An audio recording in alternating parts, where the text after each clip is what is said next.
Many of us have heard, and some of us might have experienced, that people feel discomfort or even sick when using VR systems. It is a serious and not yet solved issue of today's VR systems. But what exactly is VR sickness and what are the symptoms?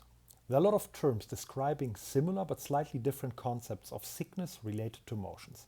To better clarify these terms, we consider the different modalities which are displayed to the user and induce perception of self-motions. We focus here on the vestibular and proprioceptive signals first. Those are parts of our sensory system which informs us about linear or rotational self-motions, in particular accelerations, as well as force and body positions. Further, we have the visual system, which allows us to extract motions from specific landmarks moving across our retina or the general optic flow information. But there are also other modalities such as the auditory or tactile sense, which also allows us to judge motions based on movements on certain objects. On the x-axis, we plot a series of applications which would benefit from motion simulation.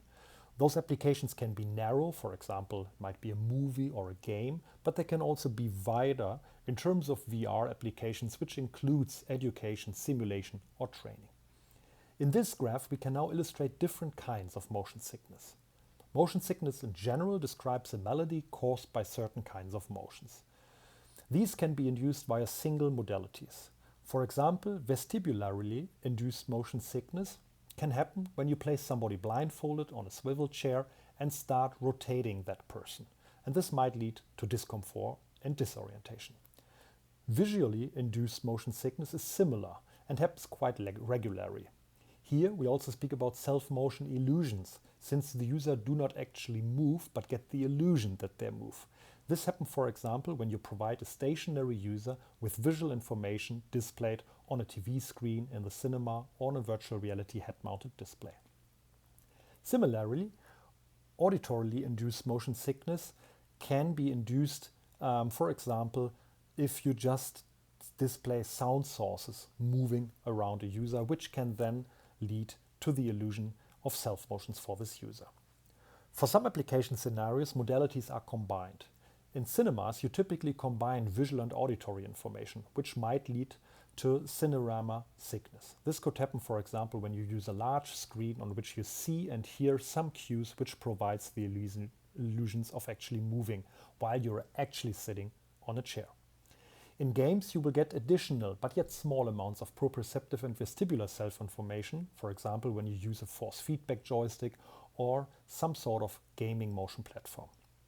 There are also dedicated simulators, for example, as used for pilot training, which makes extensive use of motion simulator platforms for specific applications.